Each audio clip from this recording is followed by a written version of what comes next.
Magandang umaga po mga kapatid. Ayan, tumatanda na. Kung meron tayong mga banal na kusalata na, samahan po muna ninyo akong magbasa tayo ng salita ng Diyos. Sa lumang tipan po, sa aklat po ni Isaiah, Kapitulo 55, talatang 4 hanggang 5. Isaiah chapter 53, verse 4 to 5. Okay. Sa Tagalog ko po babasahin. Isaiah 53, verse 4 to 5. Okay. Verse 4. Tunay na kanyang dinala ang ating mga karamdaman at dinala ang ating mga kapanglawan. Gayon may ating pinalagay siya na hinampas, sinaktan ng Diyos at dinalamhati. Verse 5. Ngunit siya'y nasugatan dahil sa ating mga pagsalangsang. Siya'y nabugbog dahil sa ating mga kasamaan. Ang parusa ng tungkol sa ating kapayapaan ay nasa Kanya. At sa pamamagitan ng Kanyang mga latay ay nagsigaling tayo. Tuloy natin ang verse 6. Tayong lahat na gaya ng mga tupa ay naligaw. Tayo ay tumungo sa bawat isa sa kanyang sariling daan at pinasan sa kanya ng ating Panginoon ang kasamaan nating lahat. So alam naman po natin lahat yung ginawa po ni Jesus. Siya po ay pako sa krus. So, pero ang maganda po, in Jesus' name, in Jesus' name, sa pangalan ni Jesus, pakapangyarihan ang pangalan ni Jesus. So dahil sa ginawa ni Jesus, ang lahat ay ating pong naranasan. Dahil sa pangalan ni Jesus, naranasan natin na yung kagalingan. Spiritual man, o physical, nakaranas po tayo niya. Sa pangalan ni Jesus, yung mga pagsubok na dumaan sa ating buhay, napagtagumpayan natin yan. Sa pangalan ni Jesus, yung mga mithiin natin, yung mga naisin natin, yung mga pangarap natin, nakamit natin. Sa pangalan ni Jesus, yung mga hindi natin kayang gawin, nagawa natin. Sa pangalan ni Jesus, yung mga hiling natin, tinugon ng ating Panginoon, ng ating Diyos. Sa pangalan ni Jesus, para bang ang lahat kaya natin gawin. Sa pangalan ni Jesus, ang lahat para bang masasabi natin na kayang-kaya natin na anuman na dumating sa ating buhay. Sama-sama tayong tumayo sa Panginoon, tayo po ay manalangin. Opo, Panginoon, salamat sa iyo, Panginoong Jesus. Salamat sa makapangyarihan mong pangalan. Salamat, O Jesus, kami ay naligtas. Salamat, Panginoon, kami ay nakaranas, Panginoon, ng lahat, Panginoon, na inadya mong mangyari sa aming buhay. Ngunit sa pangalan mo, Panginoon, sa pangalan mo, Panginoon, sa makapangyarihan mong pangalan, O Jesus, nagkaroon lahat ng katugunan ng lahat ng ito, Diyos. Ngayong umaga, Panginoon, sa pangalan mo kami ay sasamba. Ngayong umaga, Panginoon, sa pangalan mo kami, O Diyos, ay magpapasalamat sa Panginoon. Ngayong umaga, O Panginoong Diyos, sa pangalan mo, Panginoon, magpapasalamat kami ng buong puso, Panginoon. Magpupuri kami ng buong lakas, Panginoon. Sa pangalan mo, O Diyos, magpapasalamat kami ngayong umaga, Panginoon. Sa pangalan mo, Jesus, gagawin namin ang aming tungkol ngayong umaga. Papurihan ka, luwalhatiin ka, pasalamatan ka at sambahin ka, O Diyos. Opo, Diyos, sa iyo po namin nilalaga ang lahat ngayong umaga, Panginoon. Papurihan ka namin, masamba ka namin, O Diyos.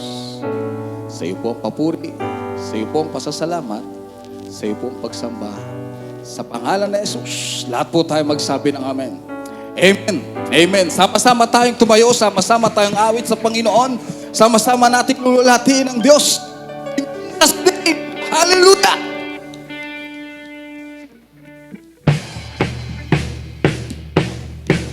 Opo, Panginoon! Pangalan mo ito!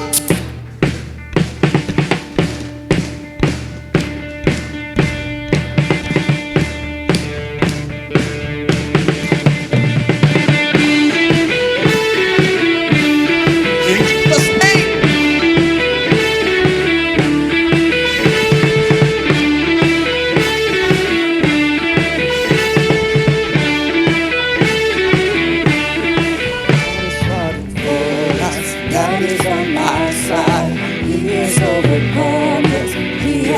overcome.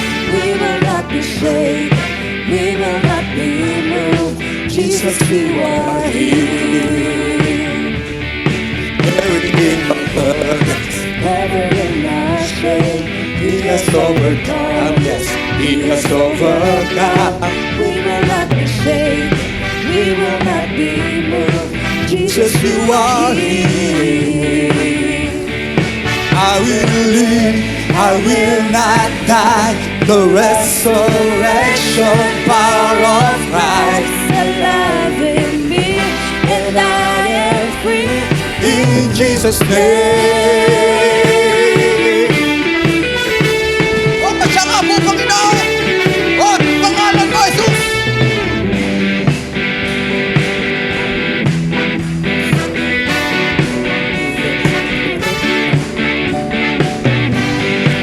O, carrying of burdens! Carrying our burdens, covering our shame. He has overcome us. He has overcome. We will not be shaken. We will not be moved. Jesus, you are here. I will live, I will not die. The resurrection Power of Christ, alive in me, and I am free in Jesus' name. I will live, will not die. I will not die. I will declare and lift you high. and Christ revealed, and I am healed. In Jesus' name. Oh, yes, sir. Oh, hallelujah.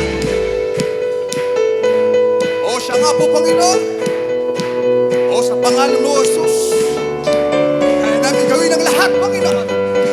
Kapangyarihan ng iyong pangalan mo, Jesus. Oh, dapat ka pasalamatan, Panginoon. Hallelujah sa iyo, Diyos. God is fighting for us.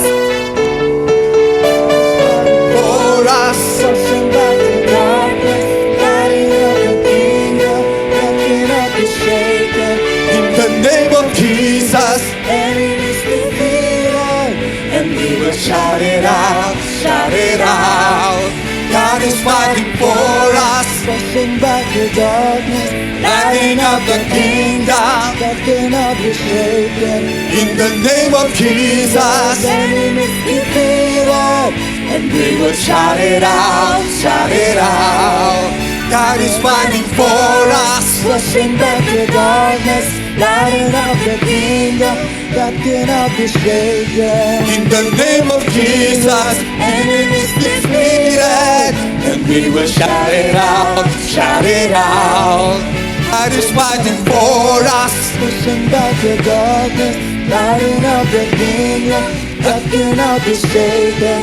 In the name of Jesus. Enemies defeated, And we will shout it out, shout it out. I will live, I will not die. The resurrection power of Christ alive in me, and I am free. in Jesus' name.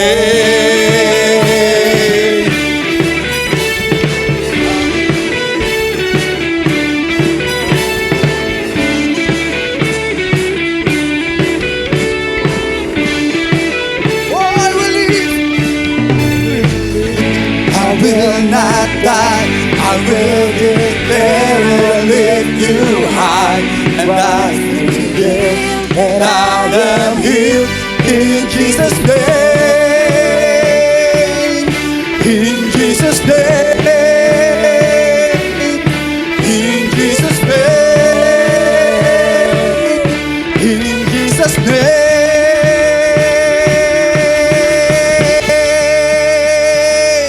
Woo! In Jesus' name. Opo, Panginoon. Hallelujah. O, salamat, Panginoon. Patuloy kami pagpapasalamat ng Diyos. O, salamat sa iyo, Panginoon Jesus. Hallelujah. O, patuloy lang tayo pumalakpak sa Panginoon. O, salamat, Panginoon. O, Oh, salamat ang napakarami sa krus. Oh, hallelujah! Na kung saan pinako sa Jesus upang magkaroon ng pulutan ng kanyang kamatayan. Nakasubos na ang kalawakan, hindi ko maunawaan ang iyong dahilan kung bakit ako'y pinili mo inalagaan. Di ko kayang susipin. O siya nga po, Panginoon. Hindi ko kayang sukatin ang pag-ibig mo, Jesus, na iyong binigay sa akin. O salamat, salamat. Salamat, salamat, o Jesus, sa pag-ibig mo. Walang ibang nagmahal sa akin na katulad mo. Oh, salamat o Diyos! Salamat, salamat, o Jesus, sa pag-ibig mo. Ako'y magsasaya sa piling mo.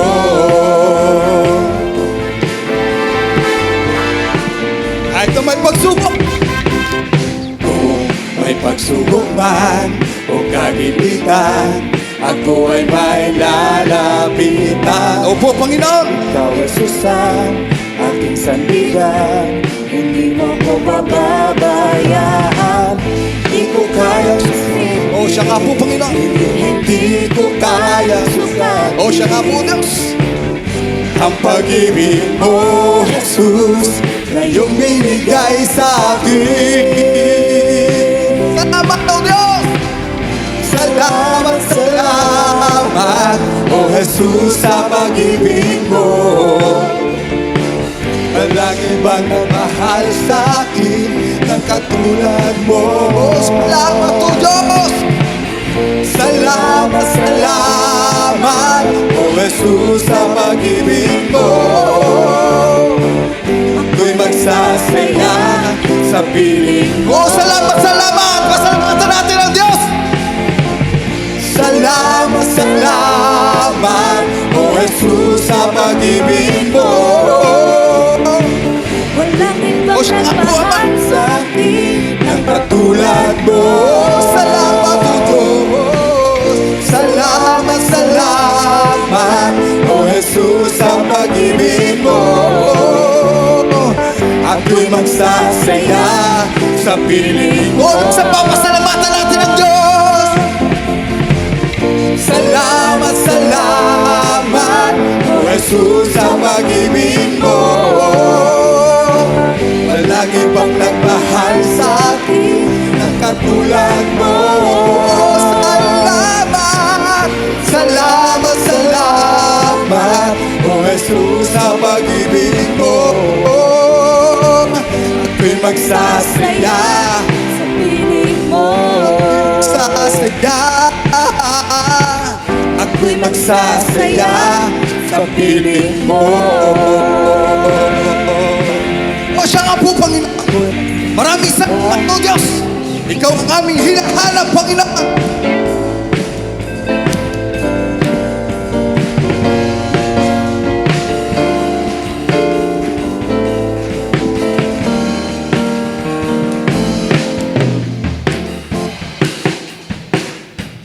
O siya nga po, Panginoon.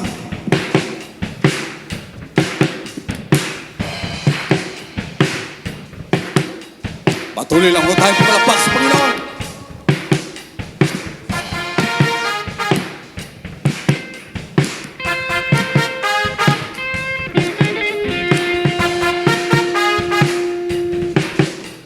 Ikaw ang hinahanap. Ikaw ang hinahanap. Ikaw ang hinahanap. Hinahanap-hanap. Jesus, ikaw ang hanap. Opo, Panginoon. Jesus, ikaw ang hanap. Jesus, ikaw ang hanap. Hinahanap-hanap. Po, enjoy lang po natin ang magpuri sa Panginoon. Yan gusto ng Panginoon at tayo nagagalak sa Kanya na magpuri. na magpasalamat at magluwalhati. Ang hinahanap ko sa buhay kong ito, pag wala ka ay di makontento. Sige, awitan natin ang Panginoon. Sabihin natin yan sa Diyos. Tuwang-tuwa po ang Panginoon sa kanyang attitude. O isa pa. Ikaw ang hinahanap ko sa buhay kong ito, pag wala ka ay di makontento. Di sumasamba sa'yo, sagad-sagara ng kasiyahan, tunay na nadarama ko.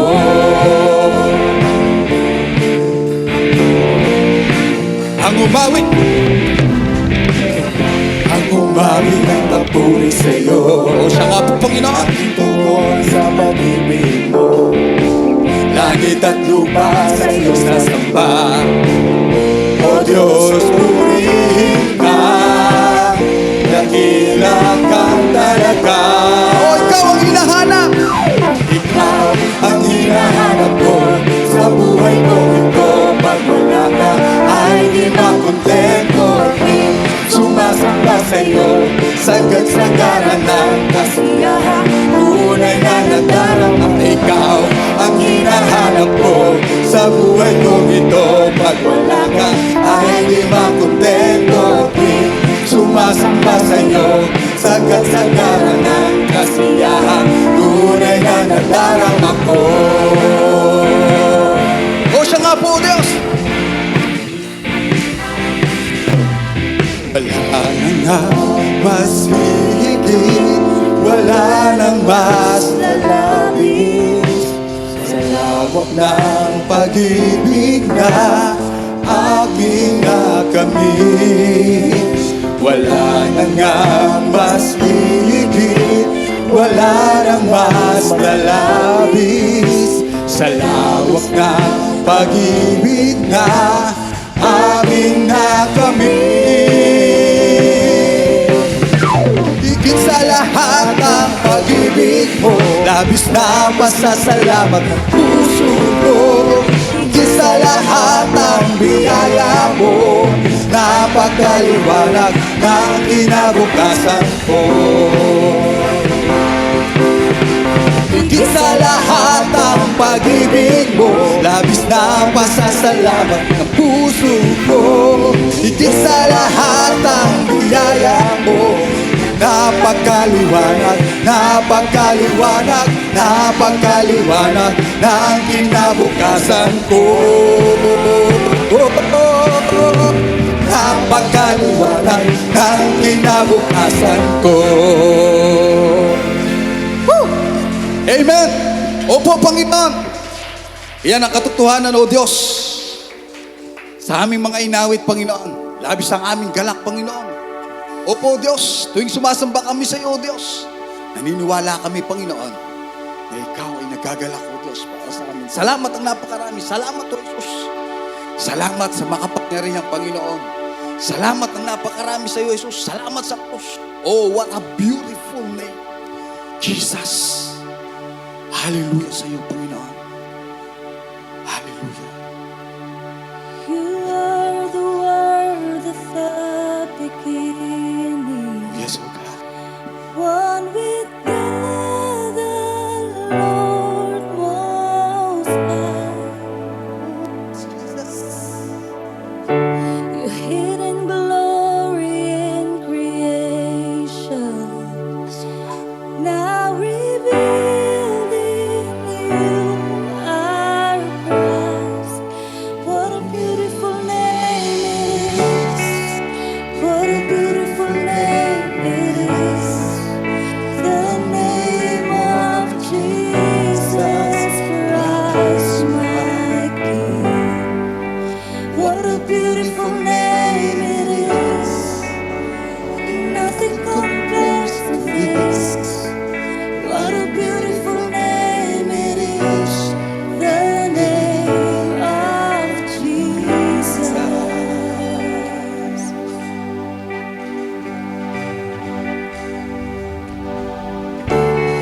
You didn't want heaven without us. Jesus, you brought heavens down. My sin was great, your love was greater. What could separate us now? What a wonderful name it is. What a wonderful name it is. The name of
Oh, salamat.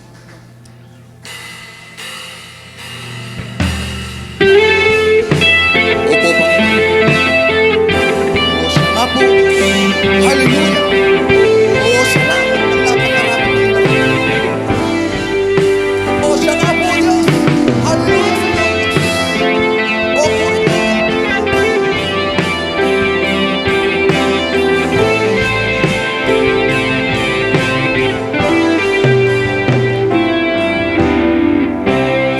Oras na ito, Panginoon,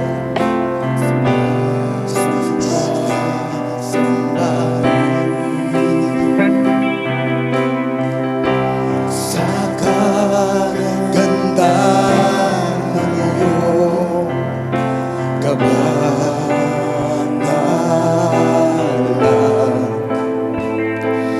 papahirin ko ang aming mga luha, ilawan mo ang aming landas. Kung maulan man ang aming daraanan, ikaw ang liwanag na aming tanglaw. Panginoon, nawa kami ay katapuin sa aming pagsambay kay luwalhati.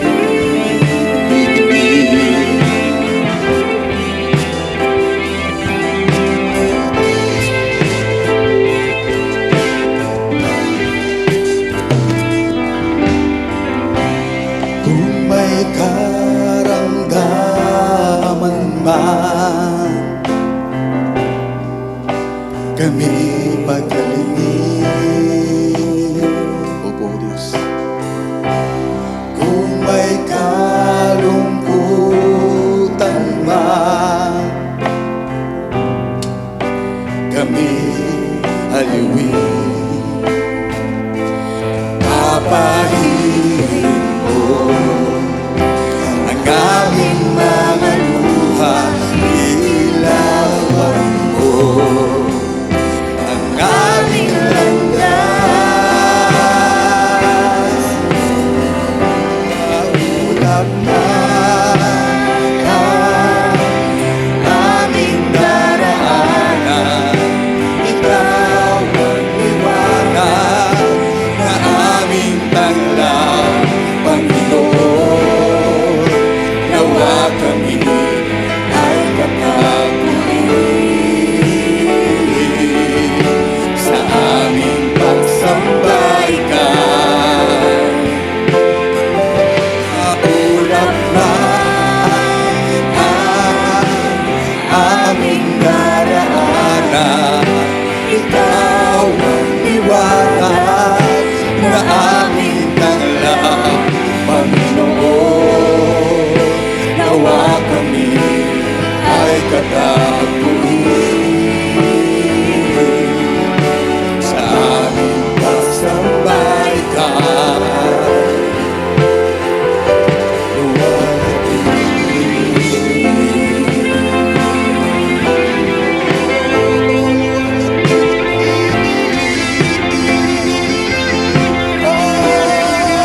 na ikaw ang liwanag na aming tanggap, Panginoon. Nawa kami ay katapuin sa aming pagsamba ika'y, sa aming pagsamba ika'y, sa aming pagsamba ika'y luwalhati.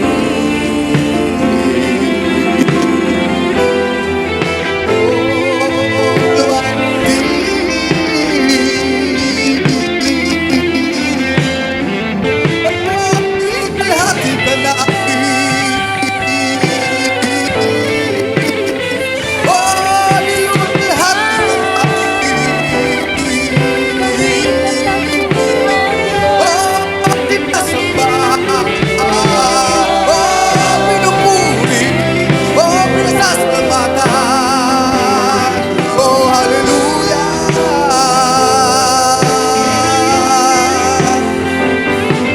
Oh, hallelujah.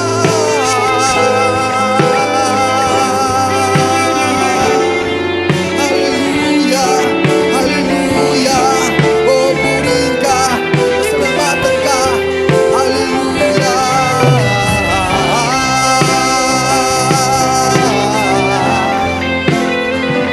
Oh, salamat o Diyos. Oh, salamat sa krus. Oh, salamat sa iyo, Jesus. Oh, luwalhati sa iyo, aming Ama. Oh, Jesus, makapangyarihang pangalan. Oh, napakagandang pangalan. Oh, napakabuting pangalan. Hallelujah, hallelujah. Oh, pangalang nagliligtas. Oh, Jesus, pangalang nagpapagaling. Oh, Jesus, pangalang nagpapalakas. Oh, Jesus, pangalang nangaalig. Oh, Jesus, pangalang may kalakasan. Oh, salamat, Jesus. Salamat, salamat. Hallelujah, hallelujah. Salamat sa iyo, Jesus. Oh, Panginoon, maraming salamat. Ikaw ang aming Panginoon, Jesus. Hallelujah.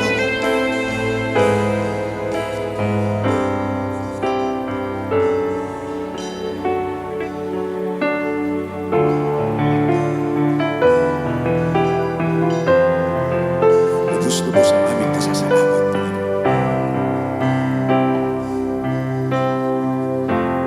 Hindi namin kayang tubasan ang ginawa mo, Panginoon. Walang makapapantay, Panginoon, sa pagtubos mo sa bawat isa sa amin. Walang makapapantay, Panginoon, sa kapatawaran na ipinaranas mo sa amin. Walang makapapantay sa iyong kapangyarihan, Panginoon. Kaya mong pangyarihin ang lahat, O Diyos. Kakaiba kang Diyos. Hindi namin kayang sukatin, Panginoon, ang iyong kalakihan, Panginoon.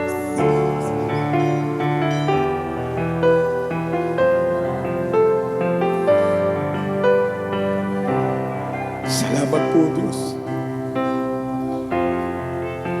Salamat sa tuwing babanggitin namin ang pangalan ni Jesus.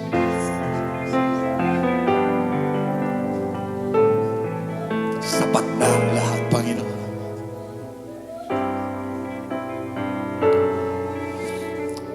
Salamat, O Diyos. Salamat, salamat.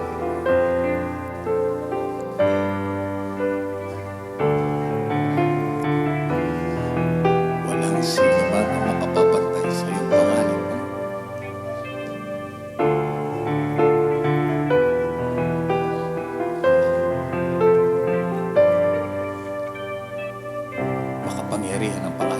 Diyos.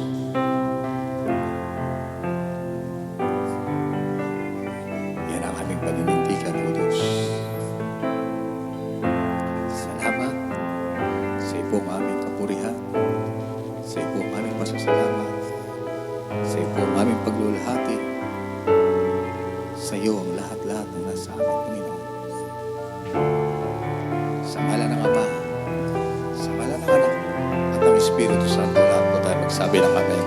Amen. Amen. Amen.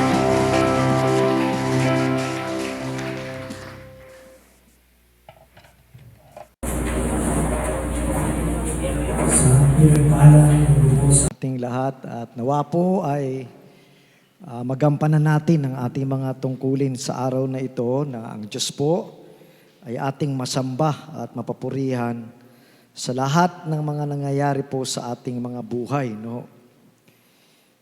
Minsan pa ho ay naligtas tayo no, sa nakaraang bagyo. Tulad ng aking nabanggit noong pong nakaraang linggo, wala hong something special sa Bataan, sa harapan ng Diyos. Kaya nangyayari ang mga ito, kundi marami lamang talagang factors na dapat tayong i-consider kung bakit ang ating lugar ay madalas na naliligtas sa mga iba't ibang natural calamity. No? Siguro ang magandang dapat na maging aral nito sa ating lugar hanggat maaga ay yung makita natin yung kahalagahan ng pagmamahal sa kalikasan. No?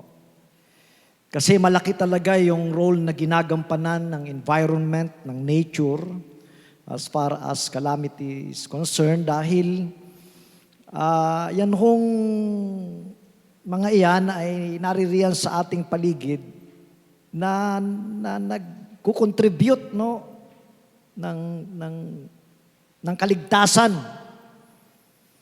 sa isang lugar no kapag may mga natural calamity na dumarating. Kaya sana makapulot tayong lahat ng lesson no. Lalo na sa ating lugar hanggang hindi lumalala ang kalagayan ng ating lugar ay makita natin yung ating role na dapat gampanan para ma-protect natin ang ating environment na in return ay magpuprotect din naman ang ating mga buhay at kabuhayan. No? Kasi ito kasing ating lugar, salamat sa Diyos, hindi pa masyadong sira. Ang ating kabundukan, ang ating mga ilog, ang ating dagat ay hindi pa masyadong nasasalanta. No? Makalikasan na ito ng awareness. Kasi may mga lugar talaga ngayon na yung mga tinatamaan ng mga matitinding resulta ng calamity ay talagang marami doon ay hindi na maganda. Yung kanilang kabundukan, yung kanilang kapatagan, yung kanilang karagatan. No? Kaya mabigat ang tama sa kanila lalo na ng mga bagyo. No? Na dumaraan. At ang mga bagyong ito mukhang palakas pa ng palakas. No? Minsan hindi mo maintindihan. Yung pinaghahandaan mo, hindi yun na bibigay ng masyadong pinsala. Yung hindi mo pinaghahandaan, yung parang okay lang, na hindi naman siya masyadong malakas, yun yung puminsala ng matindi. No? Imagine nyo hanggang norte, no? Ay napinsala niya. Mula dito sa ating silangan, going to north, no, diyan kasi dumaan mula sa south, silangan, tumagos ng norte, ayun, no. Ang bigat ng naging pinsala, sunod-sunod. Siguro kung tayo po yung naroon sa lugar na yon, no, yung mga dinaanan ng bagyong ito na lumubog ang mga bahay, lumubog ang mga kabuhayan, lumubog ang mga kotse, may mga inaanod. Nakitang-kita mo talaga sa mga posting sa Facebook, no, na inaanod na mga kotse, bahay, no, dikit-dikit, buong-buo na tinatangay ng malakas na agos. Ano kaya ang mararamdaman mo, no, kung ikaw mismo ang naroon? Siguro, ang isa roon ay yung masisiraan ka ng loob, no. Lalo na nung makita mo pagkatapos ng bagyo na napakalawak pala ng pininsala nito. Para bang paano na? Ano na ang gagawin namin kung tayo po ang naroon? Paano tayo makakabangon? Saan pa tayo huhugot ng lakas para muling makatayo sa trahedyang ito o sa calamity na ito? Yan po ay isang malaking larawan sa buhay na sumasalamin ng mga maliliit na pangyayari sa ating mga buhay. No? Isang big picture yan ng buhay na pagka inilapat natin sa ating mga personal na buhay, sasalaminin ito yung mga personal na maliliit na nangyayari sa ating buhay kapag nakakaranas tayo ng mga ganyang tila parang calamity o tragedy, trials, problem sa ating mga buhay. Kaya ang madalas pong nagiging katanungan sa mga ganyang panahon, ano ang ating gagawin? Hayaan po ninyo ngayong umaga bilang pagpapatuloy ng pagbibigay ko ng diin sa kahalagahan ng pagsisinop ng sarili sa mga panahong katulad nito, ay talakayin natin ngayong umaga mula sa mga salita ng Diyos ang patungkol sa paksa ng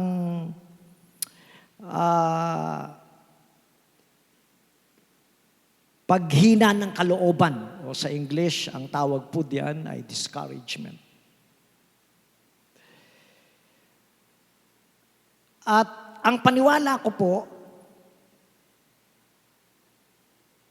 palagay ko, halos lahat sa atin dito, dumating na sa point ng ating buhay na na-discourage tayo. Palagay ko lang Bakit ko po nasabi na ang aking paniwala sa isang pagkakataon ng ating buhay ay nakaranas po tayo na panghinaan ng loob? Alam niyo kung bakit yan ang aking paniwala, Kasi, ang totoo, wala pong libre sa ganitong karanasan. Ang lahat po sa atin ay maaaring makaranas ng panghihina ng loob o ng discouragement. Saint or sinner, banal man o hindi, ay hindi ligtas sa discouragement. Wala akong payat o mataba dito. Wala akong palakihan ng katawan dito. Hindi po ito nakukuha sa laki ng katawan. At ang isang masakit pa sa discouragement, pag dumating ito sa ating buhay, wala itong immunity. Alam niyo kung anong ibig sabihin ng wala itong immunity? Mabuti pa nga itong inaasahan natin, itong problema natin sa COVID. Alam niyo, ang mabuti pa nga dyan, meron niyang immunity. Na pwedeng isang araw, kung sakaling tamaan ka na at magkaroon ng herd immunity or di kaya dumating ang vaccine, pag nabakunahan ka, kakaroon ka ng immunity. At least malalabanan mo. Ito kong discouragement, baka akala ko nyo wala ko itong immunity. Meaning, na pagka tinamaan ka nito, hindi ibig sabihin na hindi ka na muling tatamaan ito. Yan ang masakit dyan sa discouragement. Pwedeng na-discourage ka ngayon, tapos na-overcome mo yung discouragement, tapos ilang araw, ilang linggo, ilang buwan, o ilang taon, tinamaan ka na naman. Nasiraan ka na naman ng loob. Na-discourage ka na naman. So pwede ko. Yan po ang masakit dito sa discouragement. Dahil dyan, napakahalaga tuloy ng na dapat alam natin ang ating gagawin kapag dumating sa atin ang discouragement. Na kung hindi naman pala talaga ito maiwasan, at pwede naman pala talaga itong maging paulit-ulit sa ating buhay, so ang mahalaga, maiprepara natin ang ating sarili sa kung papaano natin ito haharapin. Samahan po ninyo ako sa aklat ni Nehemiah sa Kapitulo 4, talatang 6 hanggang talatang 15. At tumango po tayo ng ilang mga aral sa buhay ni Nehemiah at ng mga Hudyo nung panahong iyon sa kung papaano nila hinarap ang panghihina ng loob. Nehemiah Kapitulo 4, talatang 6 hanggang talatang 15. Ang sabi ng mga salita ng Diyos, sa gayoy aming itinayo ang kuta o sa mababaw na salin ang pader, no, ang wall, ang bakod, para lang maintindihan ninyo. Sa gayoy aming itinayo ang bakod o ang pader at ang buong bakod, referring to the wall of Jerusalem. No? Yun yung dinadalanginan ngayon, yung natitirang pader ng Jerusalem, nakikita nyo yun sa Facebook, no? The willing wall, no? Di ba, no? Yung sisingit sila doon ng inyong prayer request pag napunta kayo ng Jerusalem at napunta kayo sa wall na yun ng Jerusalem.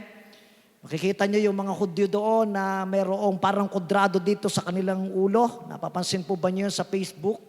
Kung interesado kayo, makikita nyo yun. Tapos wala silang ginagawa kundi ang manalangin doon sa harap ng wall na yon na may sinisingit sila doon sa pader na mga prayer request. No?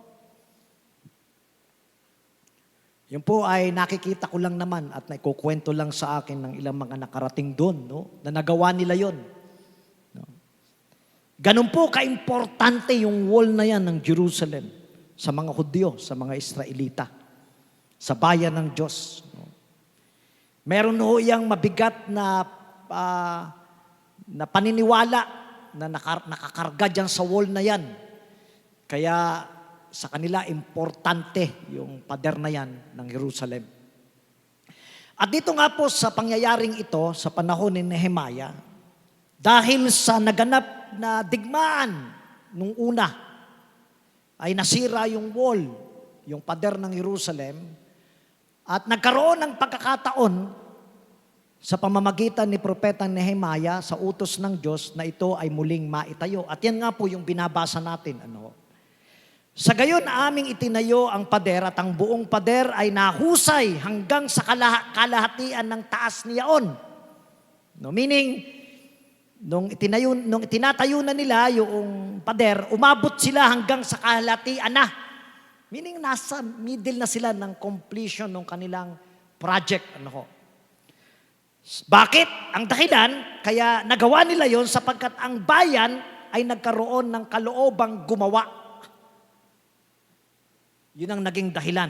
Talatang 7. Ngunit nangyari na nang mabalitaan ni Sanballat at ni Tobias at ng mga taga-Arabia at ng mga Amonita at ng mga Asodita, meaning na mga kaaway ng Israel, nung mabalitaan nila na itinatayo yung pader, na ipinatuloy ang paghuhusay ng mga pader ng Jerusalem at ng mga sira ay pinasimulang tinakpan. Sila'y nagngit-ngit na mainam. Nagalit, meaning nagngit-ngit. Sumiklab yung kanilang kalooban. Talatang 8. At nagsipagbanta silang lahat, yung mga kaaway na yun na nagalit, na magkakasama upang magsiparoon at girahin ng Jerusalem. No, magsilaban sa Jerusalem at upang maggulo roon. Talatahong 9. Nung malaman yan, siyempre hindi na nakalagay dyan yan.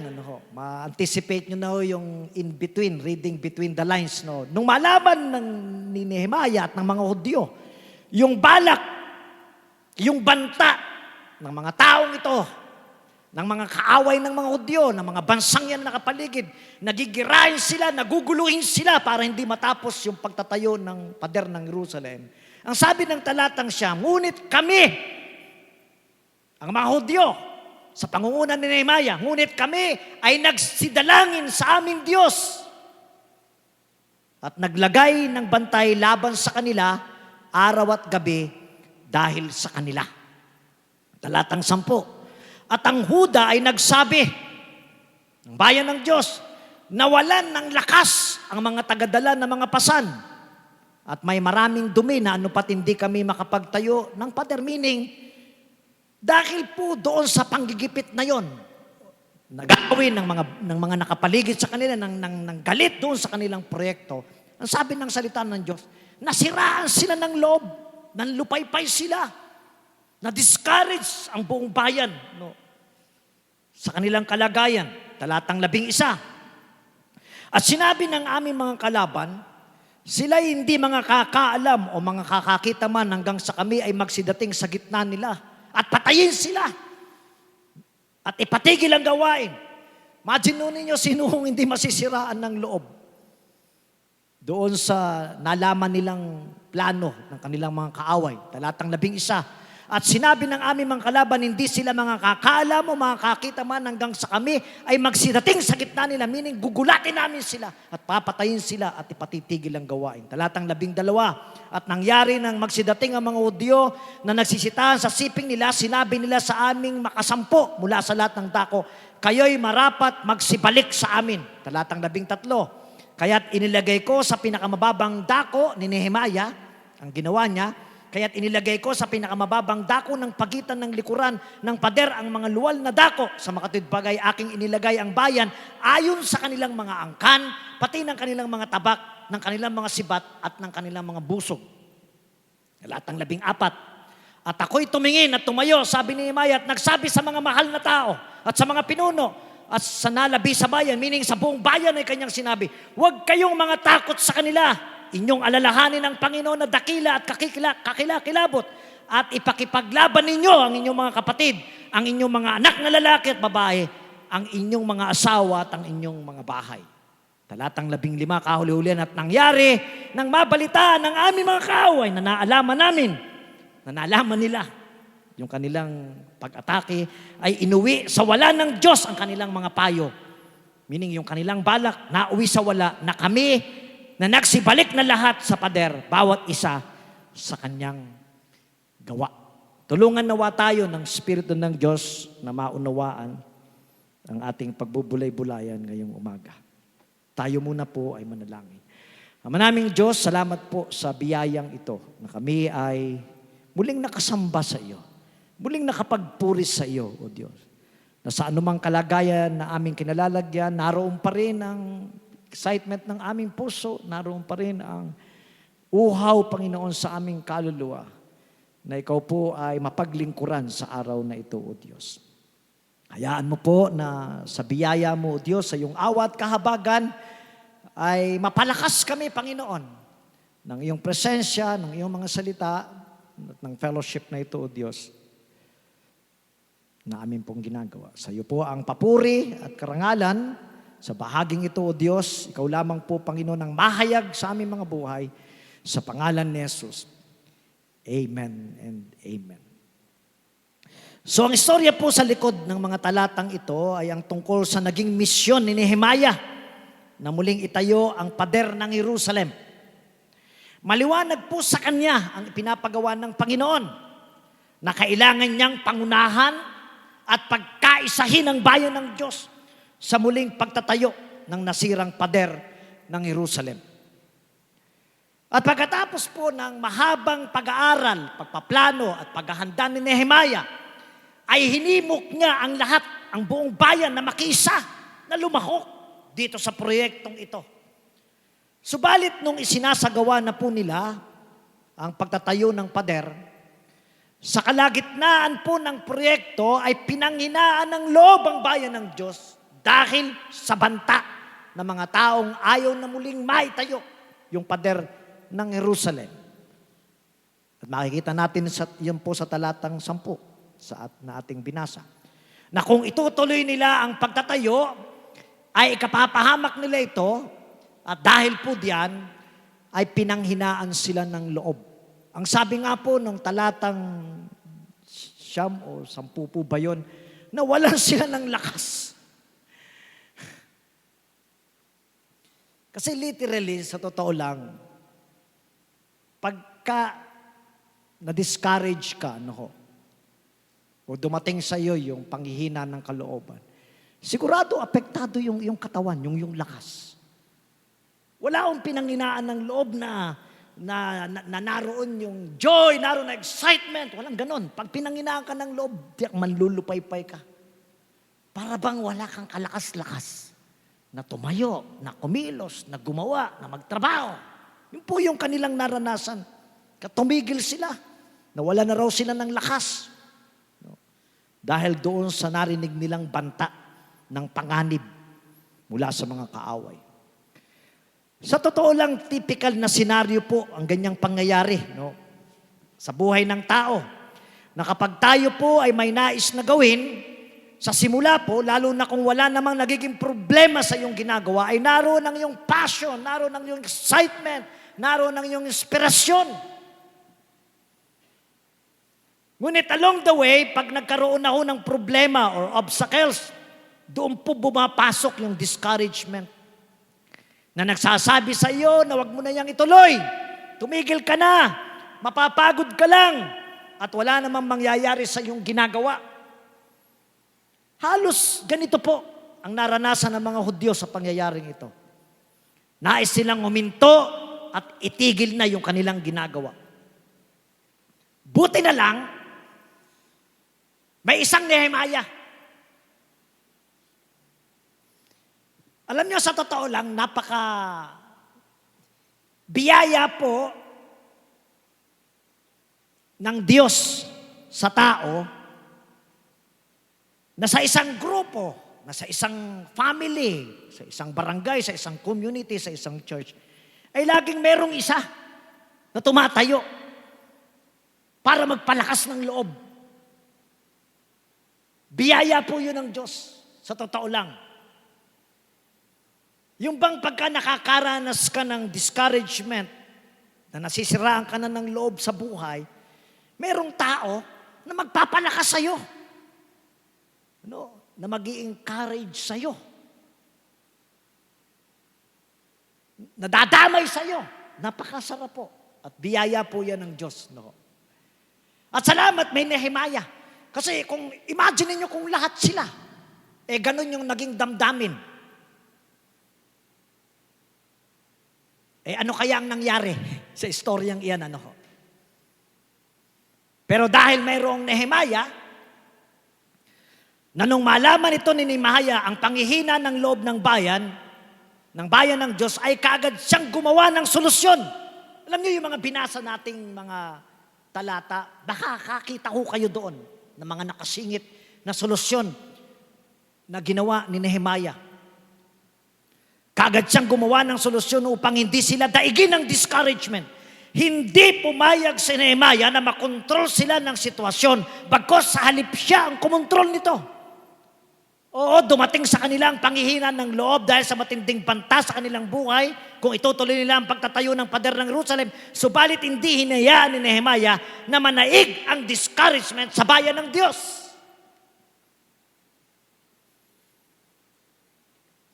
Pag ina-analyze po niyo yung madalas kong mababanggit ngayong umaga, makikita niyo kung ano yung lutang na lutang na gusto kong matandaan natin dito sa ating pagbubulay-bulay. So hindi pumayag si Nehemiah.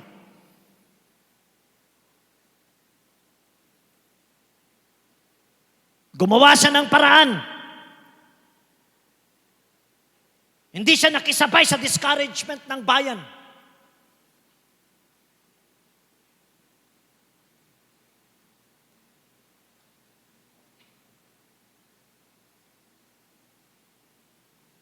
Doon nga ho sa huli ng istoryang iyan, sa talatang 15, yung huling talata nating binasa, kitang-kita ho ninyo na nagtagumpay si Nehemiah na maipagpatuloy yung gawaing iniatang sa kanya ng Diyos, ang pagtatayong muli ng pader ng Jerusalem. Bakit?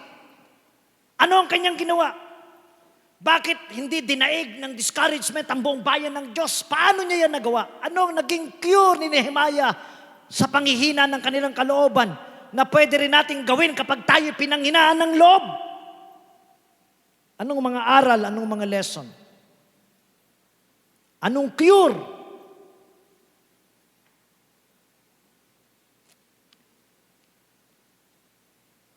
Ang isa po sa makikita nating ginawang solusyon ni Nehemiah as one of the cure for discouragement, according to verse 13, pag binasa po nyo, ay yung pong, kaya't inilagay ko sa mga pinakamababang dako ng pagitan ng likuran ng kuta, sa mga luwal na dako, sa makatid bagay aking inilagay ang bayan, ayon sa kanilang mga angkan, pati ng kanilang mga tabak, ng kanilang mga sibat, at ng kanilang mga busog. Meaning, sa madaling salita, iniayos ni Nehemiah ang mga tao sa paggawa at pagbabantay. Iniayos niya ang mga tao. Pinagpangkat-pangkat niya mga ito upang magkaroon sila ng time. Saan? Sa pamamahinga. Kasi nung una lahat sila nagtatrabaho. Kaya nang dumating yung banta, natakot silang lahat. Siguro marahil dahil nasa kalagitnaan na sila ng paggawa, ang marami sa kanila pagod na. Marami sa kanila exhausted na doon sa kanilang mga ginagawa. Kaya nang dumating yung banta, yung panganib, na-discourage agad sila. So ang ginawa ni Nehemiah, inayos ni Nehemiah ang mga tao sa paggawa at pagbabantay. Pinagpangkat-pangkat niya mga ito upang magkaroon sila ng time sa pamamahinga. At nag-ugol din sila ng panahon sa panalangin na kauna-una ang ginawa ni Nehemiah. Sa katunayan, yun nga po ang kauna-unahan niyang ginawa ayon sa verse 9. Sila ay dumalangin sa Panginoon. Bakit? Sapagkat ang isa po sa makikita nating naging paraan ni Nehemiah kung paano niya hinarap ang discouragement is through what? Through rest and relaxation. Yun ang kauna-unahan. Rest and relaxation. Hindi po isang simple yung ginawa ni Nehemiah na sila ay nanalangin at pinagpangkat-pangkat niya ang mga tao sa kanya-kanyang gawain, kundi nagpapahayag ito ng katotohanan na dito ipinakita na sa panahon ng discouragement, mahalaga ang rest, mahalaga ang relaxation, mahalaga yung pamamahinga. Lagi po niyong tatandaan. Kailangang may panahon ng chillax lang. Chillax ba tawag doon? Chill lang, chill.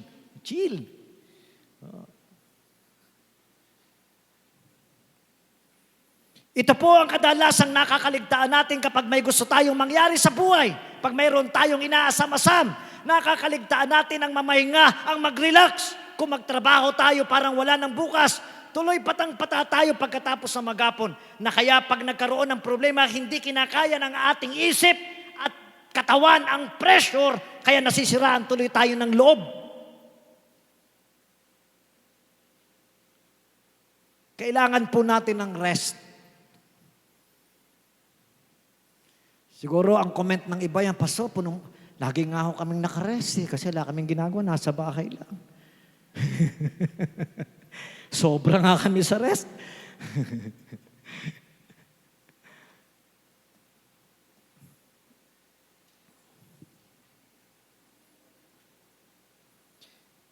Kailangan po nating mag-relax, kailangan nating mag-rest kasi nagiging maayos ang ating isip at damdamin kapag tama at sapat ang ating pamamahinga. Take note, kapag tama at sapat ang ating pamamahinga. Kasi may mga tao, nasabi ngang namamahinga pero hindi naman tama ang kanilang ginagawang pamamahinga. Kaya nga ako, ipinapansin ko sa inyo yung kauna-unahang ginawa ng bayan ng Diyos. Sila ay nanalangin. Alam po ba ninyo na ang isa sa mga tamang pamamahinga ay sa presensya ng Diyos? Na kahit pa sabihin natin na mayroon tayong ginagawa, kapag tayo sumasa presensya ng Diyos, na tayo nananalangin, na tayo nagpupuri, na tayo sumasamba, na tayo umaawit, yung mayroon na effort o lakas, hindi po ibig sabihin na hindi yun pamamahinga. Yun po ay isa sa mga tamang pamamahinga. Ang sabi nga po ng Psalms 127 verse 2, pakinggan ito ng mga taong sobrang sipag. Anong sabi ng Psalms chapter 127 verse 2 sa Easy English Version? If you work all day for food, from early morning to late at night, sobrang sipag. Sobrang sipag. Imagine nyo, no? Sabi yan, if you work all day for food, from early morning to late at night, you will get nothing.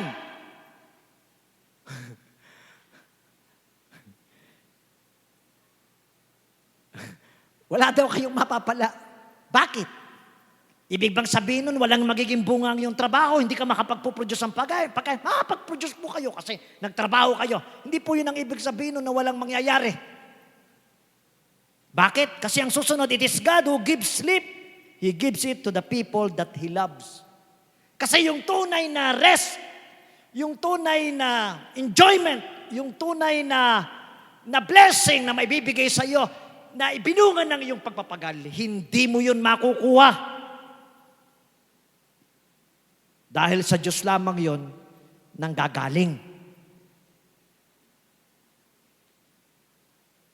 Kaya nga may utos ang Diyos sa Biblia, doon po sa aklat ng Exodus, Kapitulo 20, talatang 8 hanggang talatang 11, atin pong basahin. Alalahanin mo ang araw ng Sabat upang ipangilin. 6 na araw na gagawa ka at yung gagawin ng lahat ng iyong gawain.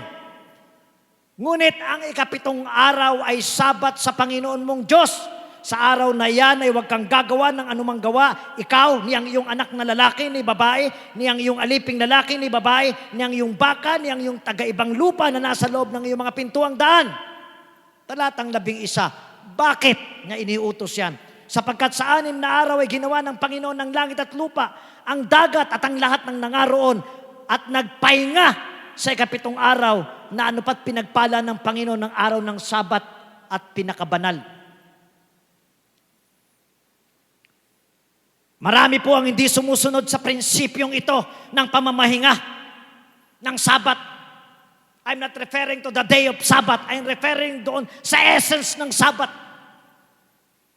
Marami pong hindi sumusunod sa prinsipyong iyan ng pamamahinga. Ang dahilan po nila, dahil para lamang daw po ito sa mga Hudyo sa panahon ng Lumang Tipan. Yung prinsipyo. Subalit kung atin pong papansinin yung utos na ito ng Diyos, kung saan ang gagaling ang Diyos, kung ano ang ginamit niyang dahilan kung bakit tayo dapat magpahinga. Hindi po yan ang galing sa kanyang pakikipag-covenant sa bansang Israel para sila lamang ang masakop ng batas na ito, kundi ang pinanggalingan niya ay yung kauna-unahan pa yung paglikha na wala pang batas na umiiral. Na ang katwiran ng Diyos kung bakit kailangan nating mamahinga. Ang sabi ng Biblia, sapagkat sa 6 na araw, wala akong batas ni Moises sa pinag-uusapan dyan. Wala pong covenant kay Moses na pinag-uusapan dyan. Sapagkat ang ginamit na argumento ng Diyos kung bakit nangangailangan tayo ng pamamahinga na kailangan nating sundin ang utos na ito sa dahilang mismong ang Diyos. Ang sabi niya, sa loob ng 6 na araw ay lumikha ang Diyos, nagtrabaho ang Panginoon. Ngunit pagdating ng ika-7 araw, siya ay nagpahinga. Ito po ang theological basis ng Diyos kung bakit kailangan nating magpahinga. Sapagkat kailangan ito.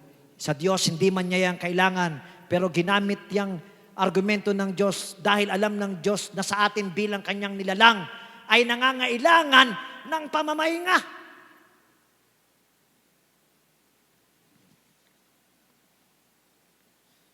Kaya hindi po dapat ipinagwawalang bahala ang kahalagahan ng rest and relaxation. Lalo na po sa panahon na tayo po ay dumadaan sa panghihina ng kalooban.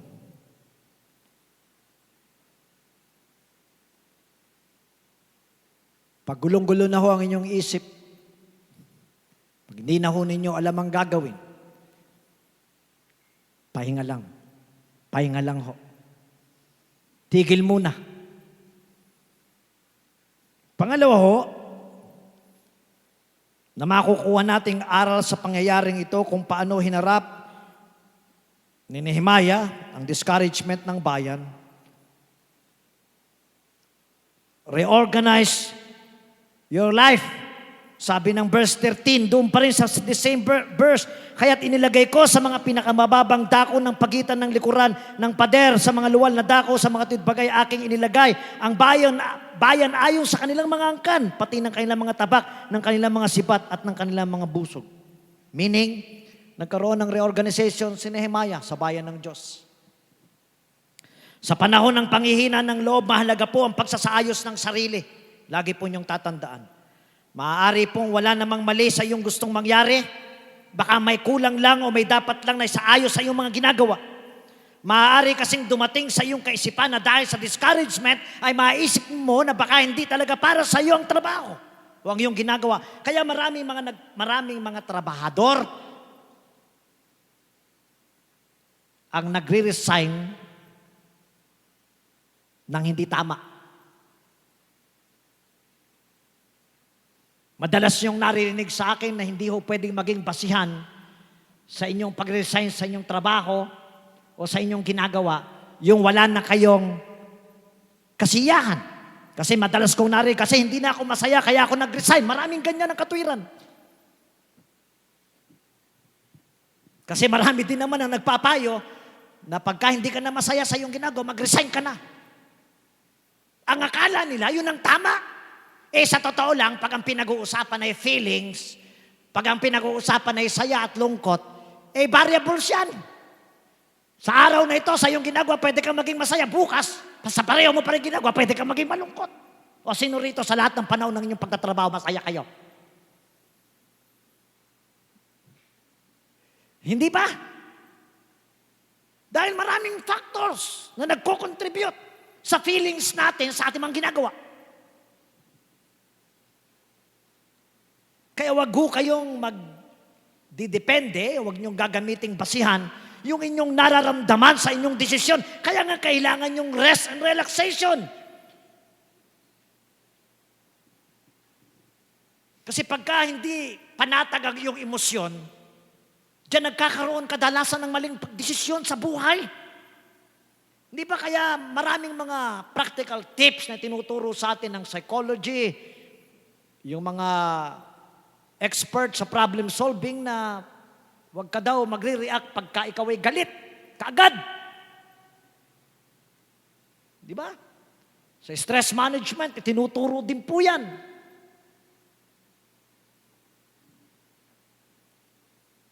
Kaya wag nating ilalagay sa ating kaisipan na siguro hindi para sa akin ang trabahong ito o siguro hindi talaga ito ang lugar ko.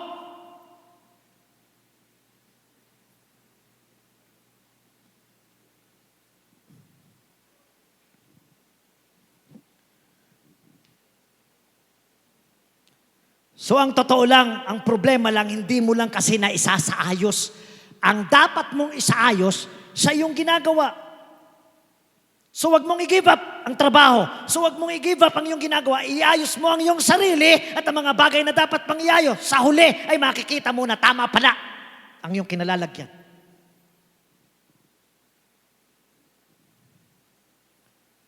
So recognize yourself or reorganize yourself. Huwag kang matataranta. Unahin mo yung dapat mong unahin. Pangatlo, remember the Lord. Sabi po ng verse 14, at ako'y tumingin, sabi ni Nehemiah, tumayo at nagsabi sa mga mahal na tao sa bayan ng Diyos, sa mga pinuno, sa nalabi sa bayan, huwag kayong mga takot sa kanila. Inyong alalahanin ng Panginoon na dakila at kakilakilabot at ipakipaglaban ninyo ang inyong mga kapatid, ang inyong mga anak na lalaki at babae at ang inyong mga asawa at ang inyong mga bahay. Ang sabi ni Nehemiah, huwag kayong matakot. Alalahanin ninyo ang Panginoon. Remember the Lord, sabi ni Nehemiah. Sa gitna ng kanilang takot at alalahanin, ay inilipat at ibinaling ni Nehemiah ang kanilang atensyon sa Diyos. Sabi ni Nehemiah, huwag nating tignan ang di magandang sitwasyon na meron tayo ngayon. Ang tignan natin ay ang Diyos. Alalahanin niyo, sabi ni Nehemiah, na dakila ang ating Diyos na pinaglilingkuran. Siya ay kakilakilabot.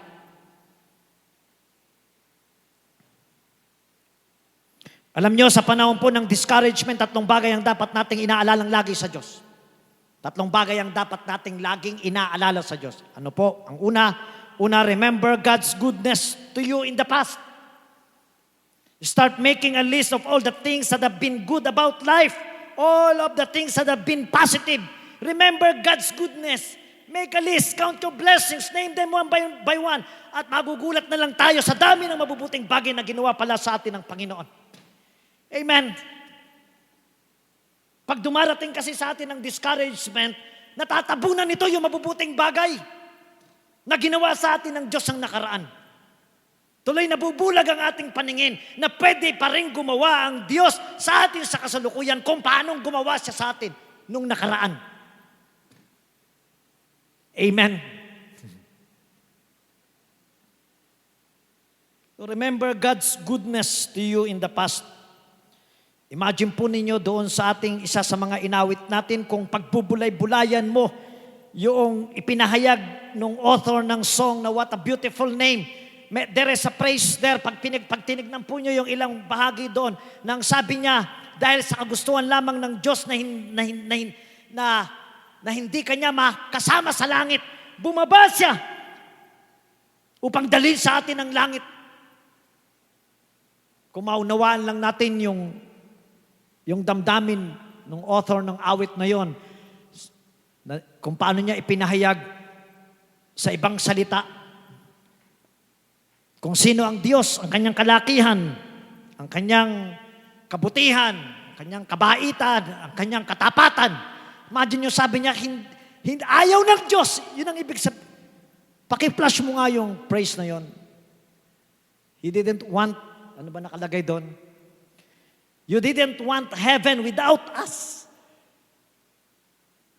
Isipin mo, isang Diyos, napakahirap arukin ng pag-ibig ng Diyos, ng kanyang kabutihan, na hindi niya ginusto, na hindi niya tayo kasama sa kalangitan. Kaya dinala niya ang langit sa atin. Hindi ibig sabihin na bumaba ang langit sa atin, kundi yung dapat na maranasan natin sa ating buhay, na siyang naging dahilan kung bakit ibinigay ng Diyos si Jesus. Imagine nun ninyong kapahayagan ng katotohanan ito, na kung ang lahat ng ito doon sa nakaraan ay nagawang gawin ng Diyos sa atin sa pamamagitan ni Jesus, ano pa ang hindi niya pwedeng gawin sa atin ngayon? Ano pa? In fact, there is a passage, kung na-encounter niyo na ito sa Biblia, na naisip ko lang ngayong umaga sa pagkakataong ito, na ang sabi ng Biblia na kung ang kanyang anak ay hindi nga niya ipinagkait sa atin, naalala niyo yung talata, kung yung kanyang anak nga ay hindi niya ipinagkait sa atin, ano pa ang pwedeng ipagkait sa atin ng Diyos? Remember God's goodness in the past. Pangalawa, remember God's presence is with you. Paulit-ulit po na sinasabi ng Biblia na ang Diyos ay kasama natin, na hindi niya tayo iiwan, ipababayaan man. Anong sabi ni Jesus sa Matthew chapter? I am always with you. Anong sabi ng aklat ng mga taga-Hebreo? I will not leave you, nor forsake you. So hindi ka pala nag-iisa sa buhay na ito. Kasama mo pala ang Diyos sa lahat ng iyong mga nararanasan. Andyan lang po pala siyang lagi sa iyong tabi upang ikaw ay alalayan.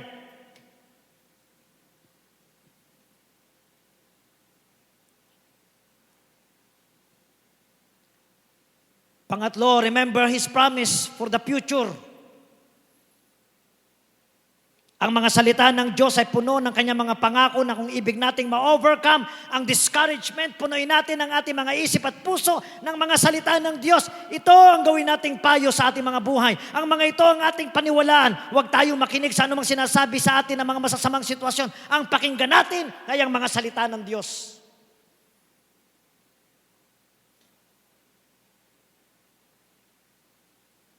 Si Jonah ay nagpahayag sa kanyang aklat sa kapitulo 2 sa latang 7 ng ganito, nang ang aking kaluluwa ay nang lupaypay sa loob ko. Meaning, nung ako'y ma-discourage, nung ako'y masiraan ng loob, nung ako'y mawalan na ng loob, ang sabi ni Jonah, naalala ko ang Panginoon. Naalala ko ang Panginoon. Sabi ni Jonah. At ang aking dalangin ay umabot sa loob ng iyong banal na templo. Remember His promise for the future. Ang sabi nga ng Psalms 119 verse 25 sa Easy English Version, I am lying on the ground. Give me the life that your word promises to me. Para ba sinasabi ng bahaging ito ng aklat ng Awit, lugmok na ako. Nakadapa na ako. Ang sabi ng lumikha ng awit, bigyan mo ako ng buhay na nagmumula sa iyong mga pangako.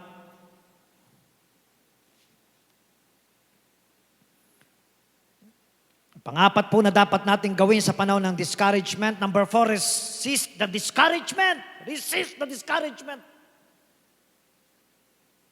Don't give into discouragement without a fight. Amen? Labanan mo ito, huwag kang papayag na daigin ito nang wala kang ginagawang laban dito.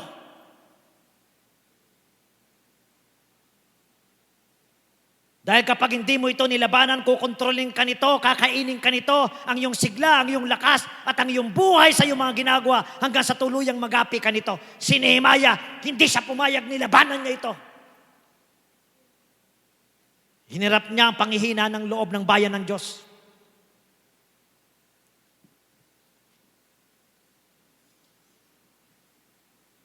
Wag ho kayong papatianod sa inyong nararamdaman. Lalo na kayong mga babae. Yun ang pinaka-weak point ng inyong buhay.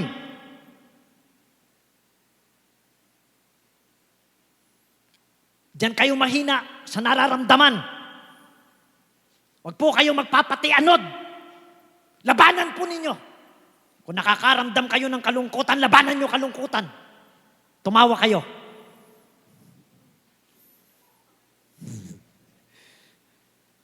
Tawanan ninyo ang inyong problema. Lala nyo yung awit na yon? Noong 1970s. Sa totoo lang, kung mayroong isang feelings na malakas ding makahawa, yung ngiti, yung tawa, yung halakak. Na pareho din naman ng lungkot, ng mungot, ng simangot.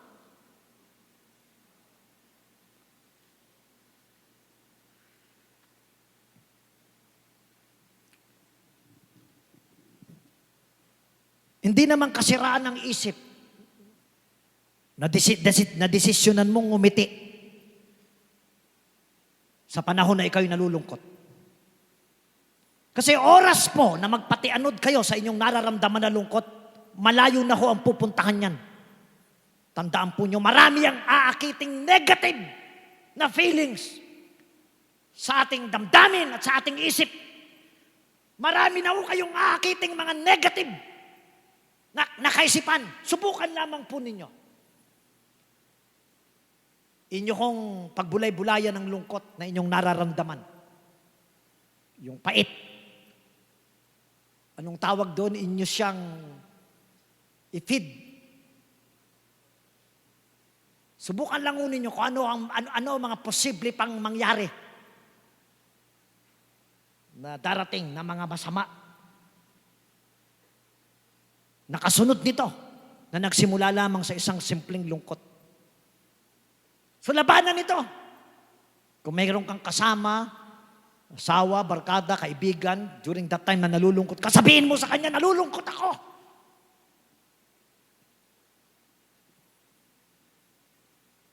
Huwag kayong mahiya. Ngayon sa ating panahon, sa totoo lang, sa bigat ng pressure ng buhay ngayon, sa laki ng demand ng buhay. Yun ang pinakamalaking problema ngayon ng mga tao.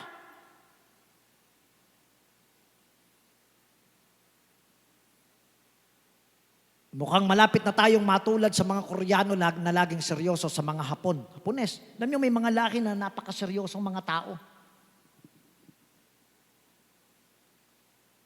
Na tayo bilang mga Pilipino, diyan tayo kilala, tayo yung isa sa mga palangiting tao, masayahin. Imagine mo saan ka nakakita na ang lakas-lakas ng agos sa tubig. Pinapanood nung mga tao doon sa magkabilang lugar, may hawak na panungkit. May naaanod na supot ng Shopee. Napanood nyo ba yun sa Facebook? Natuwang-tuwa sila, sinusungkit nila yung, siguro merong isang bodega ng Shopee doon sa lugar nila, na baka inanod yung mga laman, nandun kitang-kita mo. Nag-uunahan sila sa pagsungkit, tuwang-tuwa. Lakas ng agos ng tubig, nasa kabila yung kabila, nandun sa kabilang pangpang, sila naman nasa kabila. Hindi sinusungkit nila. Nagkataon, napunta sa kabila, hindi niya nakabig ng kanyang panungkit. Nakuha nung isang matanda.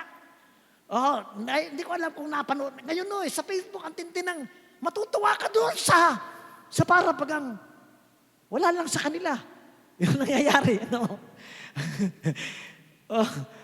para lang silang naglalaro. Doon sa baha, sinungkit, binuksan, nakasealed yung Shopee. Isa-isa. Sabi nung isang kapatid, daming laman na tayo. Iniisa-isa niya. Perfume. Dami. Sana mapanood nyo, matatawa kayo. Tapos, ang nakakatawa pa doon, talagang walang pakialam talaga ang Pilipino, no? Yung mga hindi niya kailangang may papel sa loob, tinatapon doon sa baha. Wala talagang pakialam. Ay, nako. Sipin nyo yun, no?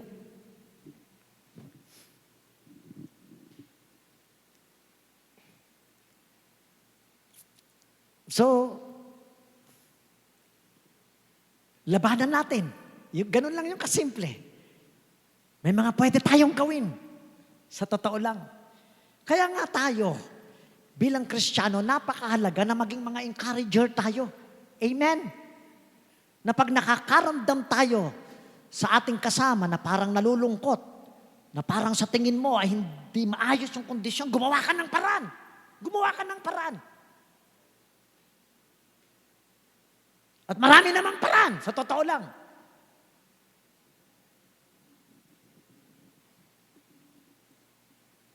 Yayain mo doon sa duhat.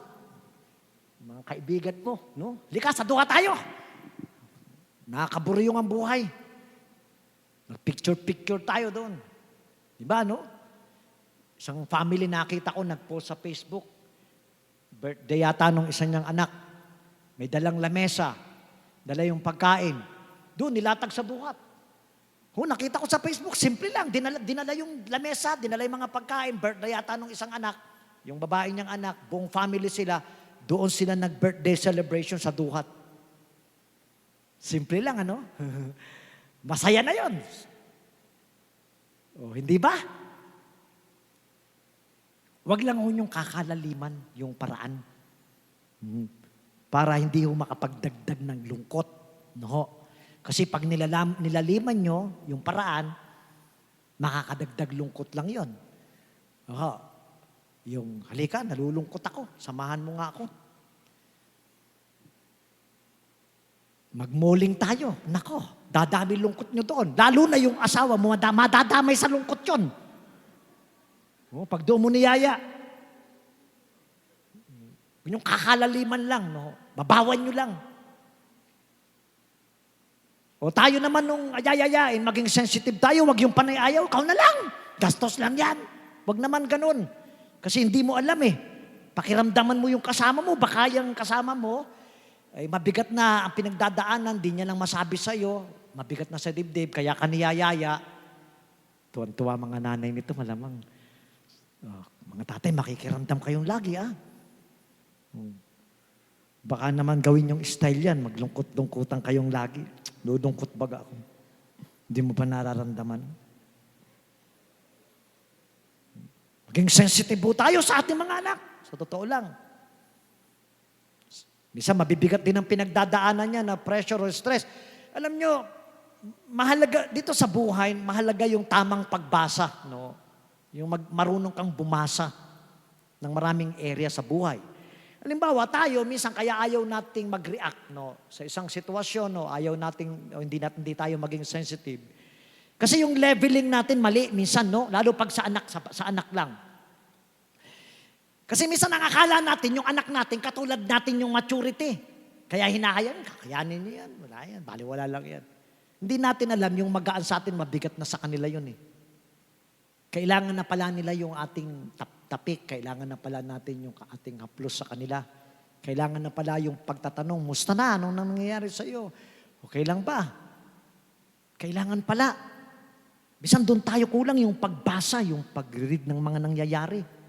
So tanungin nyo rin sila, yung mga anak natin. Baka, meron na medyo may mga na-hurt na dyan kasi yung crush niya, di siya pinapansin.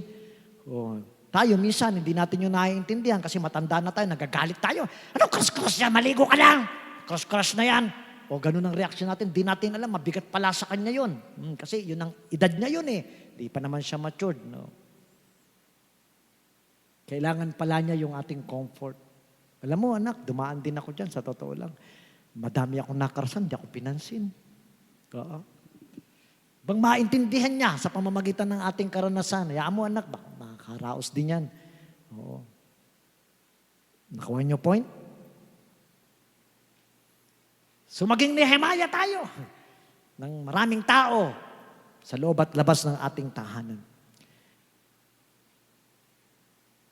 At hindi naman po yun mahirap gawin ng isang Kristiyano dahil marami tayong paghuhugutan na maging encourager tayo ng ibang tao. Amen? So don't give up. Labanan mo ito. Huwag kang papayag na didaigin ito. Nadaigin ito nang wala kang ginagawang laban dito. Labanan ninyo pag nadi-discourage kayo. Panghuli ho, return to the work. Pagka ikaw ay nakapagpahinga na, naiayos mo na ang iyong sarili, at naibalik mo na yung dati mong lakas ng loob, bumalik ka na uli sa paggawa. Balikan mo uli yung iyong ginagawa. Hanggang sa ito po ay matapos. Yun yung ginawa nila ni Nehemiah. Hindi sila natapos doon sa pagkasaayos ng kanilang mga sarili, kundi pagkatapos ng sila'y maayos na, bumalik sila sa kanilang ginagawa. Bilang pagwawakas sa atin nung pinagbubulay-bulayan ngayong umaga, ano po ba ang nagpapahina ng inyong kalooban?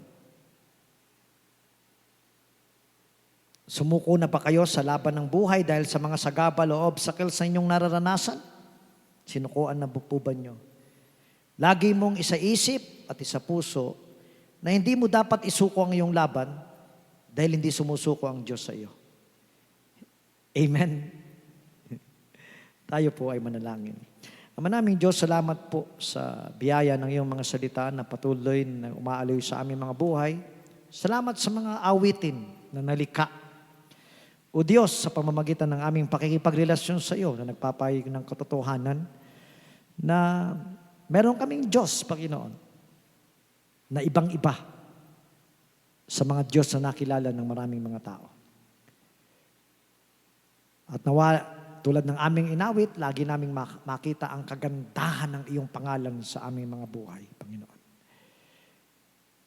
Na sa lahat ng iyong mga ginagawa sa amin, ay makalikad din kami ng awit mula sa aming puso na magpapahayag, Panginoon, ng iyong katangian at kalikasan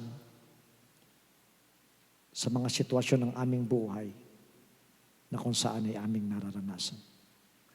Salamat pong muli, Panginoon, sa araw na ito na ibinigay mo sa amin upang ikaw ay aming masamba, mapapurihan, at nawa po, Diyos, ay magkaroon ng effect sa amin, Panginoon, ang aming pinagbulay-bulayan at maibigay namin ito sa maraming mga tao sa pamamagitan ng aming buhay upang nang sa gayon, O Diyos, ay ma-stabilize namin, ma-neutralize namin, Panginoon, ang anumang negative, ang anumang bagay na masama na maaaring mamayani sa aming komunidad, sa aming bayan, sa aming kapaligiran, Panginoon. Salamat po, Diyos. Hayaan mong lagi ka naming maawitan, Panginoon, ng mga awit na magbibigay ng kasiyahan sa iyo. Sa pangalan ni Jesus.